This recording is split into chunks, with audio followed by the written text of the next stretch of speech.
Wah, ini menarik ya, Ron. Jadinya soal pendidikan alternatif ya. Emang sih menarik ketika kita ngomong ke pendidikan alternatif.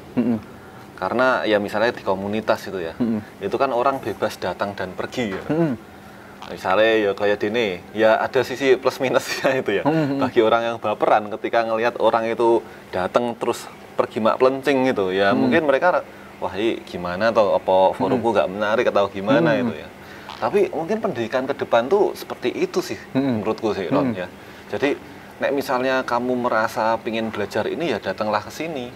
Kalau enggak kamu cari yang lain gitu kan. Bener banget, gitu. bener. Karena kalau misalnya kita cuma di satu tempat kayak tadi ya, misalnya kampusnya gede banget, misalnya kampus terbesar di Indonesia, terbaik misalnya kayak itu. Terus akhirnya dia hanya sudut pandangnya menggunakan kampus itu. Iya. Ya akhirnya kita nggak bisa melihat varietas yang lain itu. Nggak bisa lihat sudut pandang yang lain. Nah, pendidikan alternatif tuh sangat menarik. Dengan komunitas, dengan ruang alternatif juga ya, dan itu semua kurasa akan memunculkan yang namanya pendidikan oportunis, opportunity space maksudku gitu.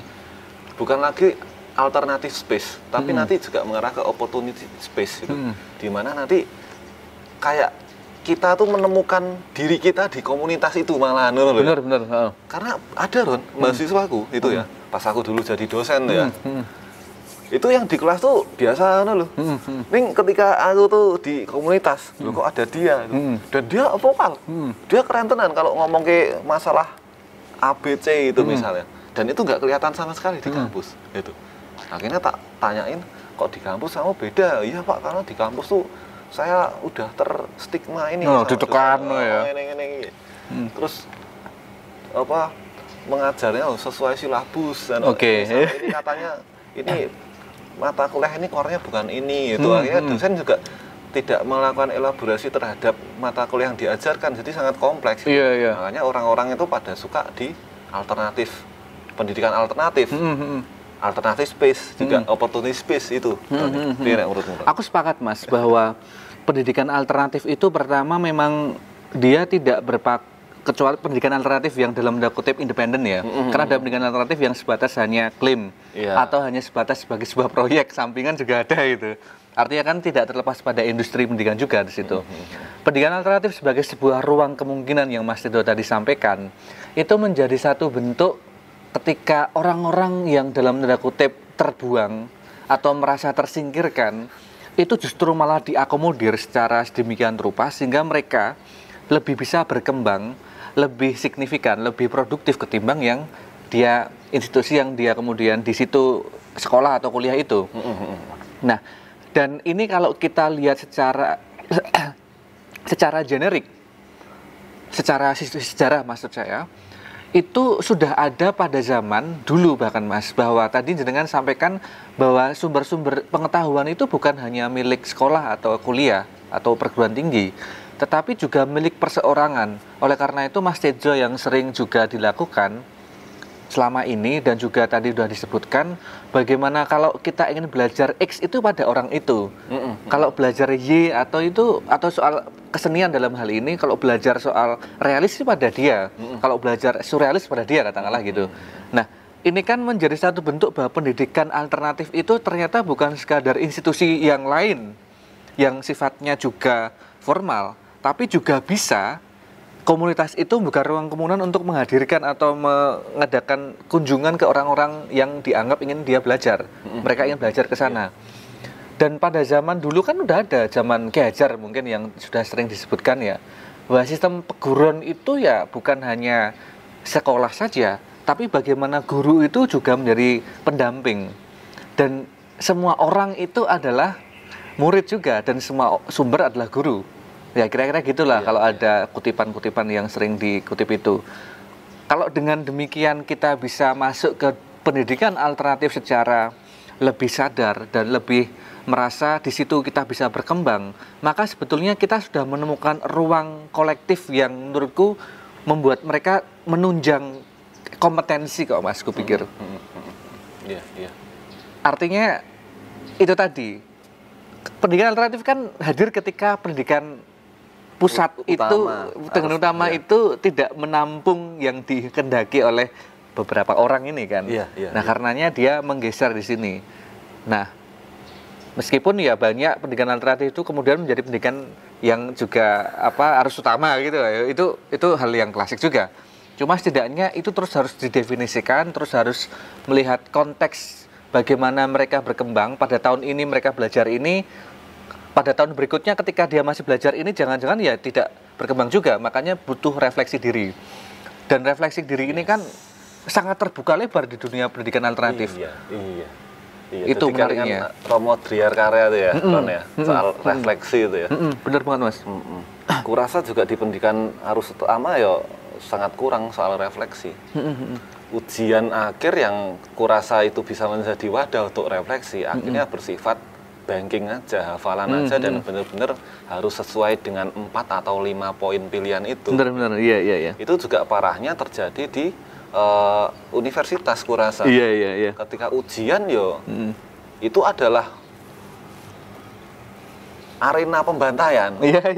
Bukan hanya ke dosen ke mahasiswa, tapi antar dosen. Misalnya aku pembimbingnya nih, kamu sensi sama aku.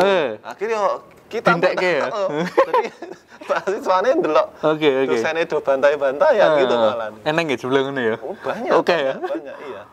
Aku mengalami dulu pas sarjana, tapi pas magister enggak, alhamdulillah. Pas ini S3 juga enggak.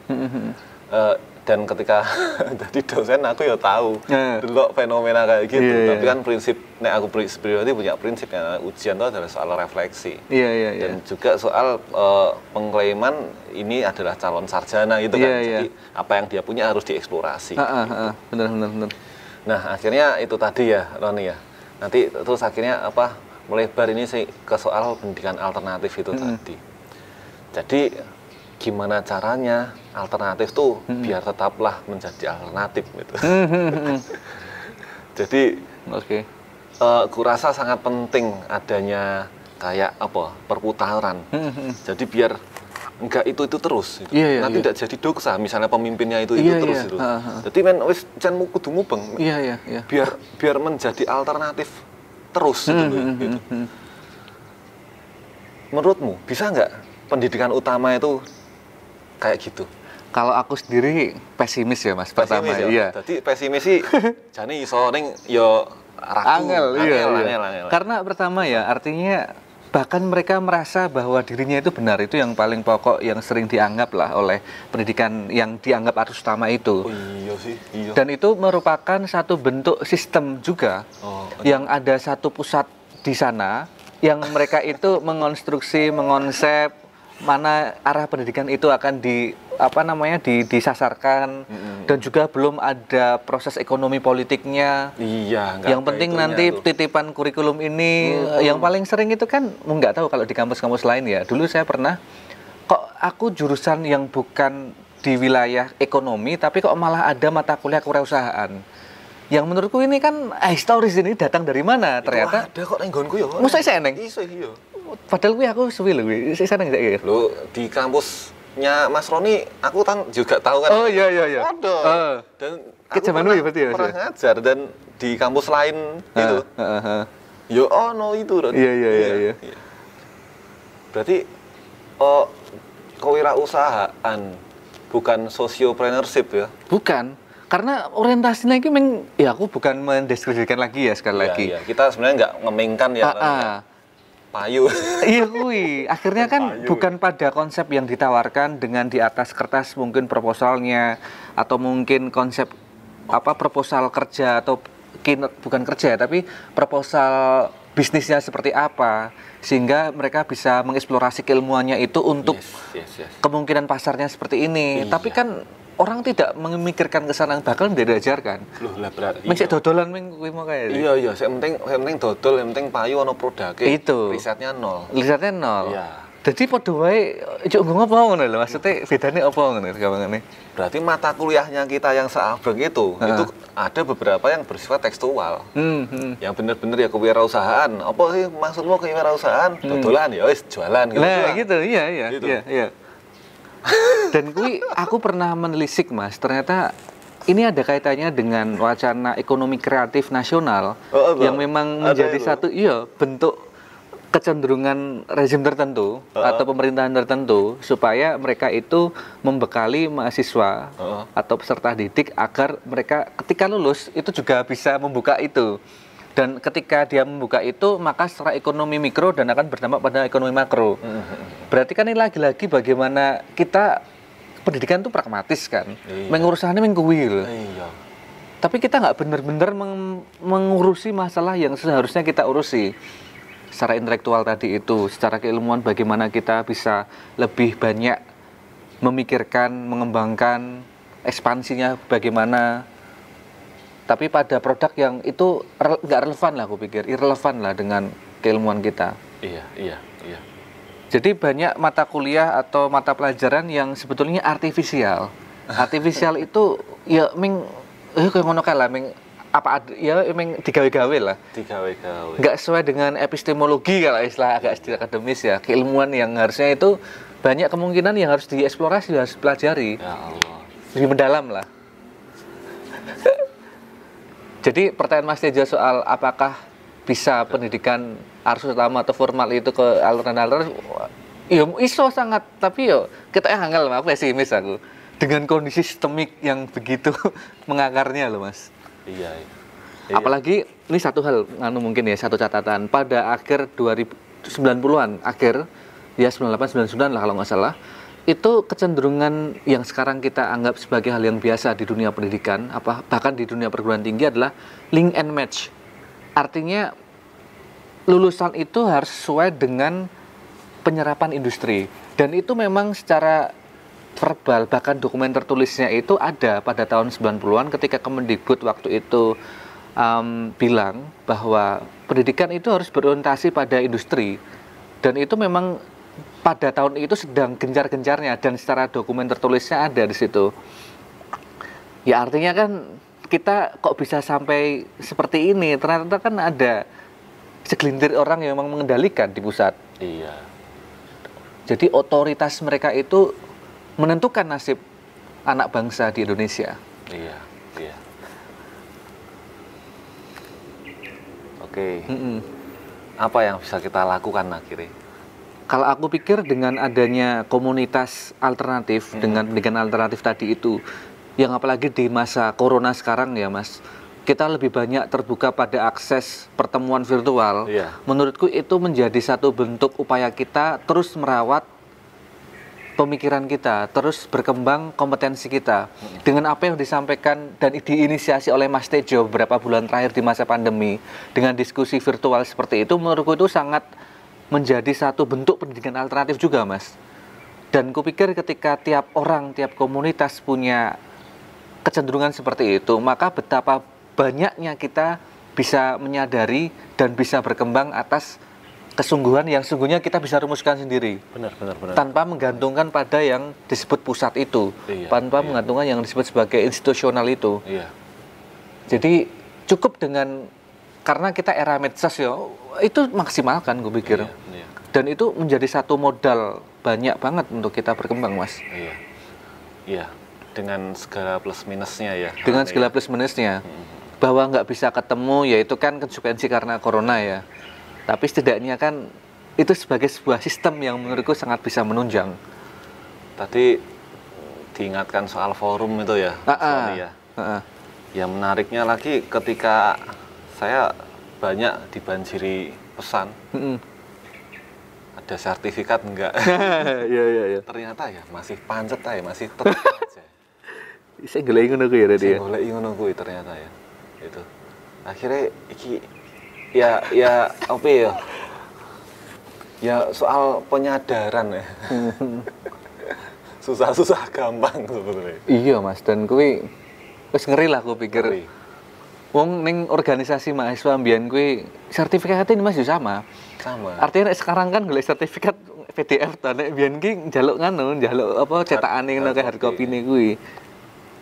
Ini kan sangat administratif, normatif tuh yang kita tadi sebutkan di awal. Ming tinggal nggawe CV, portofolio, tidak melihat pada prosesnya. Iya. Ya, mungkin semoga obrolan kita ini juga diperbincangkan ya. Ada yang kritik ya malah syukur ya. Iya gitu bagus banget Mas, justru tumbuh kan. Ada yang kritik gitu malah seneng gitu. Ya karena kalau bukan teman-teman muda semua kayak dirimu dan teman-teman yang lain di pendidikan kritis itu ya siapa lagi? Gitu. Kita harus beranjak itu. Mosok ranking kita masih di bawah negara mana misalnya yang katanya serumpun dalam hal literasi, dalam hal apapun. Iya. Masa ya kita berada di dalam wacana itu saja. Nah menurutku dengan semakin banyaknya orang yang membicarakan, semakin banyak orang yang mewacanakan itu, wadah itu akan terlalu penuh, terus meledak.